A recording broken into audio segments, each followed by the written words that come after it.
د فیسبوک اټومیشن دیمه ویډیو تر اخره پورې وګورئ چې فیسبوک اټومیشن اولم آی ډي جوړ کړی و، اوس لوکیشن ګورو څنګه کنفرم کیږي او په کومو طریقو باندې لوکیشن موږ څنګه چیک کولی شو.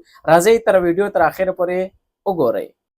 دوستانو دغه آی ډي ده صحیح شو، دغه آی ډي موږ جوړ کړی وه او تاسو ته ما وښودله چې دا آی ډي به څنګه جوړېږي او څنګه کیږي. دا دویمه ویډیو ده او اوس راځو کله چې تاسو خپل موبایل کې دغه آی ډي خلاص کړئ یا لیپټاپ کې خلاص کړئ نو تاسو ته به داسې پروفایل ښکاري شي. په دې پروفایل باندې تاسو کلیک کړئ.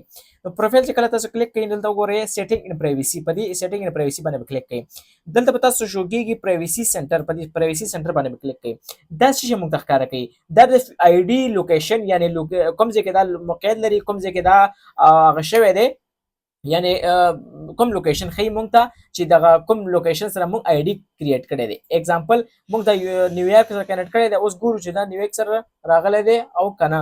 اوس دلته موږ ته دا صفحه راغی، لاندې به راشئ دلته وګورئ وی آل باندې به تاسو کلیک کړئ. کله چې دا وی آل باندې تاسو کلیک کړئ دلته به تاسو ته بله صفحه خلاصه شي. دلته وګورئ لوکیشن باندې تاسو کلیک کړئ، ګوره ګیټ سټارټ باندې به کلیک کړئ. کله چې تاسو ته دا په دې باندې تاسو کلیک کړئ نو دلته به موږ ته لوکیشن ښکاره کړي.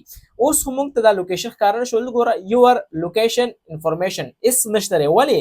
پر 3 ورځې کېږي دا آی ډي موږ جوړ کړی دی، یعنې 2 ورځې کېږي. نو 2 ورځې کې دا خو موږ ته د آی ډي نه کریټ کړي، نه لوکیشن کنفرم کوي. نو دې دپاره حل لا داسې ما تاسو ته ښودلی چې څنګه لوکیشن زر کنفرم کوو او مارکیټ پلیس ته به ځو، ریلز ویډیوګانې به ګورو. ما تاسو ته ښودلی و چې مارکیټ پلیس ته به ځئ، ریل به ګورئ. همداسې تاسو ته یو بله طریقه دا ښیم چې آیا د آی ډي ستاسو یو کې یا بل ځای کې کریټ شوی نه دی، تاسو به دا ګورئ. څنګه به ګورئ؟ پروفایل ته به راشئ، سیټینګ ان پرایویسي، سیټینګ، په دې سیټینګ باندې به تاسو کلیک کړئ او ورخطا کېږي به نه.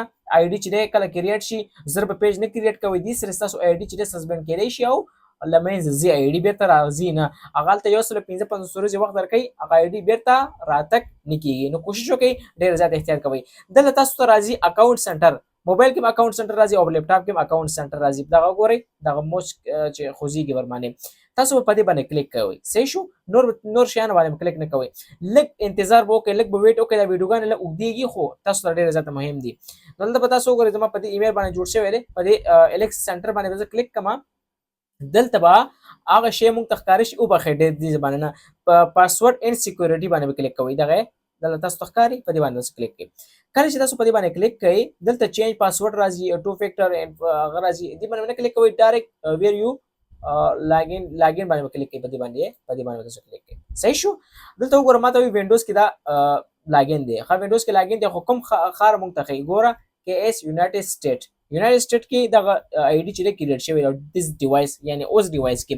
نو تاسو کولی شئ دغه او هغه بل چې دی پرایمري لوکیشن یې په دې باندې تاسو چیک کړئ او دا ډېر زیات ایزي میتود سره کېږي او اسانه طریقه ده. که چېرته بیا څوک نه پوهېږي آی ډي کریټ کول او آی ډي کې کار کول، درېیمه ویډیو به انشاءالله په دې کې موږ تاسو ته جوړو څنګه په دې کې موږ کار کوو او کنټینټ به کوم ځای نه راخلو. انشاءالله په دې ویډیو به تاسو پوه شوي او که چېرته ویډیو هم خوښ شوي ځان سره فیورټ لیک کړئ او نورو ملګرو سره هم شیر کړئ.